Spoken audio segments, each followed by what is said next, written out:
ছোট পর্দার অভিনেতা জাহের আলভির স্ত্রী ইকরার আত্মহত্যার খবরে সবিজে নেমে এসেছে শোকের ছায়া। মিরপুর পল্লবী থানার ওসি বিষয়টি নিশ্চিত করে জানিয়েছেন, শনিবার ২৮ ফেব্রুয়ারি দুপুরে রাজধানীর মিরপুর ডিওএইচএস এলাকার একটি বাসায় এ মর্মান্তিক ঘটনা ঘটে।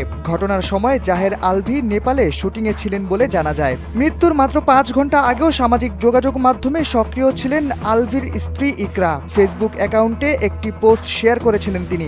ওই পোস্টে তার বোনের মাতৃত্ব যাত্রার তিক্ত অভিজ্ঞতার কথা লিখেছেন তিনি। মৃত্যুর কয়েক ঘন্টা আগেও ইকরাকে অনলাইনে উপস্থিত থাকতে দেখে অনেকেই বিস্ময় প্রকাশ করেছেন। গণমাধ্যমে জানা যায়, দুপুর ১:৩০টার দিকে বাসায় এই ঘটনা ঘটে। পরে বিষয়টি টের পেয়ে প্রয়োজনীয় ব্যবস্থা নেন ইকরার স্বজনরা। তবে কী কারণে এমন সিদ্ধান্ত তা নিয়ে এখনও কিছু জানা যায়নি।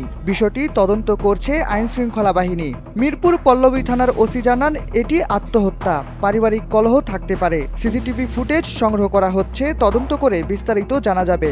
উল্লেখ্য, দীর্ঘদিনের সম্পর্কের পর ২০১০ সালে বিয়ে করেন আলভি ও ইকরা। এ দম্পতির রিজিক নামে একটি পুত্র সন্তান রয়েছে।